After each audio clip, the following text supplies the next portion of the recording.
My channel. ನಾನು ಮಾನಸ. ಎಲ್ಲರೂ ಹೇಗಿದ್ದೀರಾ? ಚೆನ್ನಾಗಿದ್ದೀರಾ ಅಂತಲೇ ಭಾವಿಸ್ತಾ ಇದ್ದೀನಿ. ಯಾರೆಲ್ಲ ನನ್ನ ವೀಡಿಯೋನ ಸಬ್ಸ್ಕ್ರೈಬ್ ಮಾಡದೆ ನೋಡ್ಕೊತಿದ್ದೀರಾ, ಇವಾಗ ಸಬ್ಸ್ಕ್ರೈಬ್ ಮಾಡ್ಕೊಳ್ಳಿ. ಹಾಗೆ ಪಕ್ಕದಲ್ಲಿರೋ ಬೆಲ್ ಐಕಾನ್ನ ಕ್ಲಿಕ್ ಮಾಡಿ. ನಾನು ಅಪ್ಲೋಡ್ ಮಾಡೋ ಪ್ರತಿಯೊಂದು ವೀಡಿಯೋ ನೋಟಿಫಿಕೇಷನ್ ನಿಮಗೆ ಬರುತ್ತೆ. ನಾನಿವತ್ತು ಸಂಡೇ ಸ್ಪೆಷಲ್ ನಮ್ಮ ಮನೆಯಲ್ಲಿ ಚಿಕನ್ ಚಾಪ್ಸ್ ಮಾಡ್ತಾಯಿದ್ದೀನಿ. ಅದಕ್ಕೆ ಮೊದಲು ಮಸಾಲ ರುಬ್ಕೊಳ್ಳೋದಕ್ಕೆ ಸ್ವಲ್ಪ ಪದಾರ್ಥಗಳನ್ನು ಹುರ್ಕೋಬೇಕಾಗತ್ತೆ. ಬನ್ನಿ ಏನೇನು ಹುರ್ಕೋಬೇಕು ಅಂತ ನೋಡೋಣ. ಮೊದಲಿಗೆ ಸ್ಟವ್ ಹಚ್ಕೊಳ್ಳಿ. ಒಂದು ಬಾಣಲಿ ಇಟ್ಟು ಬಾಣಲಿಯಲ್ಲಿ ಸ್ವಲ್ಪ ಎಣ್ಣೆ ಹಾಕಿ, ಎಣ್ಣೆ ಬಿಸಿ ಆದಮೇಲೆ ಅದಕ್ಕೆ ಹೆಚ್ಚಿಟ್ಕೊಂಡಿರೋ ಅಂಥ ಈರುಳ್ಳಿಯನ್ನು ಹಾಕಿ, ನಾನಾದರೆ ಒಂದು 4 ಈರುಳ್ಳಿನ ಕಟ್ ಮಾಡಿ ಇಟ್ಕೊಂಡಿದ್ದೆ. ಆ 4 ಈರುಳ್ಳಿನ ಹಾಕಿ ಸ್ವಲ್ಪ ಕೆಂಬಣ್ಣ ಬರೋ ತನಕ ಹುರ್ಕೊಂಡೆ. ಅಷ್ಟು ಜಾಸ್ತಿ ಏನು ಹುರ್ಕೋಬೇಕಾಗಿಲ್ಲ, ಹಸಿ ವಾಸನೆ ಹೋದರೆ ಸಾಕು. ಹಸಿ ವಾಸನೆ ಹೋಗೋ ತನಕ ಹುರ್ಕೊಂಡಾದ್ಮೇಲೆ ಅದಕ್ಕೆ 2 ಟೊಮೊಟೊನ ಹೆಚ್ಚಿಟ್ಕೊಂಡಿದ್ದೆ. ಆ 2 ಟೊಮೊಟೊನ ಹಾಕಿ ಹುರ್ಕೊತಾ ಇದ್ದೀನಿ. ನಾನಿಲ್ಲಿ ಸ್ವಲ್ಪ ಗ್ರೇವಿ ಜಾಸ್ತಿ ಬೇಕು ಅಂತ ಮಾಡ್ಕೊತಾ ಇದ್ದೀನಿ. ಅದಕ್ಕೆ ಸ್ವಲ್ಪ ಜಾಸ್ತಿನೇ ಈರುಳ್ಳಿ ಟೊಮೆಟೊ ಎಲ್ಲ ಹಾಕಿ ಹುರ್ಕೊತಾ ಇದ್ದೀನಿ. ನೀವು ನೋಡ್ಕೊಂಡು ನಿಮ್ಗೆ ಎಷ್ಟು ಬೇಕೋ ಅಷ್ಟನ್ನು ಹಾಕ್ಕೋಬೋದು. ಇಲ್ಲಿ ನಾನು ಸ್ವಲ್ಪ ಒಂದು ಬೆಳ್ಳುಳ್ಳಿಯನ್ನು ಬಿಡಿಸ್ಕೊಂಡಿದ್ದೆ, ದೊಡ್ಡ ಗಾತ್ರದ ಬೆಳ್ಳುಳ್ಳಿಯನ್ನು, ಅದನ್ನು ಹಾಕ್ತಾಯಿದ್ದೀನಿ. ಹಂಗೆ ಒಂದು 2.5 ಇಂಚು ಶುಂಠಿನ ಹೆಚ್ಚಿಟ್ಕೊಂಡಿದ್ದೆ ಚೆನ್ನಾಗಿ. ಆ ಶುಂಠಿನ ಹಾಕಿ ಫ್ರೈ ಮಾಡ್ತಾಯಿದ್ದೀನಿ. ಅದನ್ನು ಸಹ ಅಷ್ಟೇ ಹಸಿ ವಾಸನೆ ಹೋಗೋ ತನಕ ಫ್ರೈ ಮಾಡಿದ್ರೆ ಸಾಕು. ಅದಕ್ಕೆ ಖಾರಕ್ಕೆ ಎಷ್ಟು ಬೇಕು ಅಂತ ಹಸಿಮೆಣ್ಸಿನ್ಕಾಯಿನ ಹಾಕ್ಕೊತಾ ಇದ್ದೀನಿ. ಇದರಲ್ಲಿ ನಾನು ಖಾರ ಏನೂ ಆ್ಯಡ್ ಮಾಡ್ತಾಯಿಲ್ಲ, ಖಾರದ ಪುಡಿ ಏನು. ಅದಕ್ಕೆ ಡೈರೆಕ್ಟಾಗೆಲ್ಲ ಹಸಿಮೆಣ್ಸಿನ್ಕಾಯಿ ಹಾಕ್ತಾಯಿದ್ದೀನಿ. ಹಸಿಮೆಣ್ಸಿನ್ಕಾಯಿನ ಹಾಕಿ ಚೆನ್ನಾಗಿ ಹುರ್ಕೊಳ್ಳಿ. ಅದೂ ಅಷ್ಟೇ ಹಸಿ ವಾಸನೆ ಹೋಗಬೇಕು. ಮತ್ತು ಕೊತ್ತಂಬರಿ ಸೊಪ್ಪು 1 ಹಿಡಿಯಷ್ಟು, ಪುದೀನ ಸೊಪ್ಪು 1 ಹಿಡಿಯಷ್ಟು ಹಾಕ್ತಾಯಿದ್ದೀನಿ. ಅದನ್ನು ಚೆನ್ನಾಗಿ ಫ್ರೈ ಮಾಡ್ಕೊಳ್ಳಿ. ಹಸಿ ವಾಸನೆ ಇದ್ದರೆ ಒಂಥರ ಅನಿಸುತ್ತೆ, ಚೆನ್ನಾಗಿರಲ್ಲ ತಿನ್ನೋದಕ್ಕೆ. ಅದಕ್ಕೆ ಹಸಿ ವಾಸನೆ ಹೋಗೋ ತನಕ ಹುರ್ಕೋಬೇಕು. ಹಸಿ ವಾಸನೆ ಹೋಗೋ ತನಕ ಚೆನ್ನಾಗಿ ಹುರ್ಕೊಳ್ಳಿ. ಅವಾಗೆ ಚಿಕನ್ ಚಾಪ್ಸ್ಗೆ ಒಳ್ಳೆ ಟೇಸ್ಟ್ ಬರುತ್ತೆ. ಇಲ್ಲಾಂದರೆ ಅಷ್ಟೊಂದು ಟೇಸ್ಟಾಗಿ ಅನಿಸೋದಿಲ್ಲ, ತುಂಬ ಚೆನ್ನಾಗಿರುತ್ತೆ. ಮತ್ತು ಇದಕ್ಕೆ ಇನ್ನು ಸ್ವಲ್ಪ ಹುರಿಗಡಲೆ, ಚಕ್ಕೆ, ಲವಂಗ, ಸೋಂಪು, ಕರಿ ಮೆಣಸಿನಕಾಳು ಸ್ವಲ್ಪ ಹಾಕ್ಕೊಂಡು ಅದನ್ನು ಸಹ ಅಷ್ಟೇ ಹುರ್ಕೊಳ್ಳಿ. ಚೆನ್ನಾಗಿ ಹುರಿಬೇಕು. ಹುರಿದ್ರೆ ಹುರಿಗಡಲೆಗಿರೋ ಹಸಿ ವಾಸನೆನೂ ಹೋಗುತ್ತಲ್ವ, ಹಾಗಾಗಿ ಟೇಸ್ಟ್ ಚೆನ್ನಾಗಿ ಬರುತ್ತೆ. ನೀವು ಇದ್ರಿಗೇನೆ ಸ್ವಲ್ಪ ಹಸಿ ಕೊಬ್ಬರಿ ಇದ್ದರೆ ಅದನ್ನು ಹೆಚ್ಚಿಟ್ಕೊಂಡು ಹಾಕ್ಕೊಂಡು ಹುರ್ಕೊಳ್ಳಿ. ನಾನು ಅದರಲ್ಲಿ ಹಾಕಿ ಹುರಿಯೋದನ್ನು ಮರ್ತೋಗಿದ್ದೆ, ಸೊ ಅದಕ್ಕೇ ಹಾಕಲಿಲ್ಲ.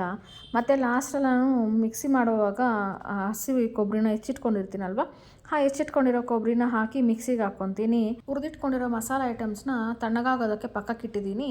ಇವಾಗ ಅದೇ ಸ್ಟವ್ ಮೇಲೆ ಒಂದು ಕುಕ್ಕರ್ ಇಟ್ಕೊಂಡಿದ್ದೀನಿ. ಕುಕ್ಕರ್ಗೆ ಸ್ವಲ್ಪ ಎಣ್ಣೆ ಹಾಕಿ, ಎಣ್ಣೆ ಬಿಸಿ ಆದಮೇಲೆ ಸಾಸಿವೆ ಹಾಕಿದ್ದೀನಿ. ಸಾಸಿವೆ ಸಿಡಿದ ನಂತರ ಸ್ವಲ್ಪ ಕರಿಬೇವು ಹಾಕಿ, ಕರಿಬೇವನ್ನು ಸಿಡಿದ ಮೇಲೆ ಸಣ್ಣದಾಗಿ ಹೆಚ್ಚಿಟ್ಕೊಂಡಿದ್ದ ಒಂದು ಈರುಳ್ಳಿನ ಹಾಕ್ತಾಯಿದ್ದೀನಿ. ಈರುಳ್ಳಿನ ಫ್ರೈ ಮಾಡ್ಕೊಳ್ಳಿ. ಅದಕ್ಕೇ ರುಚಿಗೆ ತಕ್ಕಷ್ಟು ಉಪ್ಪನ್ನು ಸೇರಿಸಿ ಮತ್ತು ಸ್ವಲ್ಪ ಅರಿಶಿನ ಅದನ್ನು ಹಾಕಿ ಚೆನ್ನಾಗಿ ಫ್ರೈ ಮಾಡ್ಕೊಳ್ಳಿ. ಇದು ಚೆನ್ನಾಗಿ ಫ್ರೈ ಆದರೆ ಟೇಸ್ಟ್ ಚೆನ್ನಾಗಿರುತ್ತೆ. ಈರುಳ್ಳಿ ಗೋಲ್ಡನ್ ಕಲರ್ ಬರೋ ತನಕ ಚೆನ್ನಾಗಿ ಹುರ್ಕೊಳ್ಳಿ. ಅದು ಹುರಿದಿದ್ದಾದ್ಮೇಲೆ ಚಿಕನ್ನ ತೊಳೆದಿಟ್ಕೊಂಡಿದ್ದೆ, ಅದನ್ನು ಹಾಕ್ಕೊತಾ ಇದ್ದೀನಿ. ಎಲ್ಲ ಚಿಕನ್ನು ಹಾಕಿ ಆ ಒಗ್ಗರಣೆ ಚೆನ್ನಾಗಿ ಮಿಕ್ಸ್ ಆಗೋ ತನಕನೂ ಆ ಒಗ್ಗರಣೆಯಲ್ಲೇ ಚಿಕನ್ನ ಬೇಯಿಸಬೇಕು, ಚೆನ್ನಾಗಿ ಮಿಕ್ಸ್ ಮಾಡ್ಕೋಬೇಕು. ಹಾಕಿರೋ ಒಗ್ಗರಣೆ ಎಲ್ಲನೂ ಆ ಚಿಕನ್ಗೆ ಚೆನ್ನಾಗಿ ಹಿಡಿಬೇಕು, ಆವಾಗೇ ಚೆನ್ನಾಗಿ ಟೇಸ್ಟ್ ಬರೋದು. ಒಗ್ಗರಣೆಯಲ್ಲಿ ಚಿಕನ್ ಎಷ್ಟು ಬೆಂದರೆ ಅಷ್ಟು ಟೇಸ್ಟ್ ಬರುತ್ತೆ. ಚಿಕನ್ ಚಾಪ್ಸ್ಗೆ ಅಂತಲೇ ಅಲ್ಲ, ಬೇರೆ ಯಾವ ರೆಸಿಪಿಗಾದ್ರೂ ಅಷ್ಟೇ, ಒಗ್ಗರಣೆಯಲ್ಲಿ ಎಷ್ಟು ಫ್ರೈ ಮಾಡಿದ್ರೆ ಅಷ್ಟು ಟೇಸ್ಟ್ ಚೆನ್ನಾಗಿರುತ್ತೆ. ಈ ಚಿಕನ್ ಚಾಪ್ಸ್ಗೆ ಒಗ್ಗರಣೆಯಲ್ಲಿ ಚೆನ್ನಾಗಿ ಮಿಕ್ಸ್ ಮಾಡ್ಕೊಂಡ್ಮೇಲೆ ಹಂಗೆ ಮಿಕ್ಸ್ ಮಾಡಿ ಒಂದು 5 ನಿಮಿಷ ಮುಚ್ಚಿಟ್ಬಿಡಿ. ಚೆನ್ನಾಗಿ ಬೇಯುತ್ತೆ. ಆದರೆ ಹೈ ಫ್ಲೇಮಲ್ಲಿ ಮಾತ್ರ ಇಡಬೇಡಿ, ಮೀಡಿಯಮ್ ಫ್ಲೇಮಲ್ಲಿ ಇಡಿ. ಹೈ ಫ್ಲೇಮಲ್ಲಿ ಇಟ್ಟರೆ ಸೀದೋಗೋ ಚಾನ್ಸಸ್ ಜಾಸ್ತಿ ಇರುತ್ತೆ. ಇವಾಗ ಬನ್ನಿ ಮಸಾಲಾನ ರುಬ್ಕೊಂಬರೋಣ. ನಾವು ಎಲ್ಲ ಫ್ರೈ ಮಾಡಿ ಇಟ್ಕೊಂಡಿದ್ವಲ್ಲ ಮಸಾಲೆ ಐಟಮ್ಸ್ನ, ಅದನ್ನೆಲ್ಲ ಮಿಕ್ಸಿ ಜಾರ್ಗೆ ಹಾಕ್ಕೊಳ್ಳಿ. ಅದನ್ನು ಮಿಕ್ಸಿ ಜಾರ್ಗೆ ಹಾಕ್ಕೊಂಡ್ಮೇಲೆ ನಾನು ಆವಾಗಲೇ ಹೇಳಿದ್ನಲ್ಲ ಹಸಿ ಕೊಬ್ಬರಿ ಹಾಕೋದನ್ನು ಮರ್ತಿದ್ದೆ ಅಂತ, ಆ ಹಸಿ ಕೊಬ್ಬರಿನೂ ಹೆಚ್ಚಿಟ್ಕೊಂಡಿದ್ದೀನಿ. ಹಾಗೆ ಸ್ವಲ್ಪ ಧನಿಯಾ ಪುಡಿನ ಸೇರಿಸ್ತಾ ಇದ್ದೀನಿ. ಇದಕ್ಕೆ ಧನಿಯಾ ಪುಡಿ ಹಾಕಿದ್ಮೇಲೆ ಹೆಚ್ಚಿಟ್ಕೊಂಡಿರೋ ಅಂಥ ಕೊಬ್ಬರಿನ ಹಾಕಿ ಚೆನ್ನಾಗಿ ಮಿಕ್ಸಿ ಮಾಡ್ಕೊಂಬಂದಿದ್ದೀನಿ. ಅಷ್ಟು ನುಣ್ಣಗೂ ಮಾಡಿಲ್ಲ, ಫುಲ್ ತರಿಯಾಗೂ ಮಾಡಿಲ್ಲ, ಮೀಡಿಯಮ್ಮಾಗಿ ರುಬ್ಕೊಂಬಂದಿದ್ದೀನಿ ಚೆನ್ನಾಗಿರುತ್ತೆ ಅಂತ. ಆ ಥರ ಮಿಕ್ಸಿ ಮಾಡ್ಕೊಂಬಂದಿರೋ ಮಸಾಲಾನ ಹಾಕಿ ಒಂದು 2 ನಿಮಿಷ ಹಂಗೆ ನೀರು ಹಾಕ್ದಿರೇ ಮಿಕ್ಸ್ ಮಾಡಿ ಫ್ರೈ ಮಾಡಿ ಚೆನ್ನಾಗಿರುತ್ತೆ. ಹಾಗೆ ನೀರು ಹಾಕ್ದಿರ ಮಸಾಲಾನ ಹಾಕಿ ಫ್ರೈ ಮಾಡ್ತಾಯಿದ್ದೀನಿ. ಇದು ಚಿಕನ್ ಪೀಸಸ್ಗೆಲ್ಲ ಚೆನ್ನಾಗಿ ಹಿಡಿಬೇಕು. ಆವಾಗ ಅದು ಫುಲ್ ಕೋಟಿಂಗ್ ಆದಂಗೆ ಆಗುತ್ತೆ, ತುಂಬ ಚೆನ್ನಾಗಿರುತ್ತೆ ಆವಾಗ ಟೇಸ್ಟು.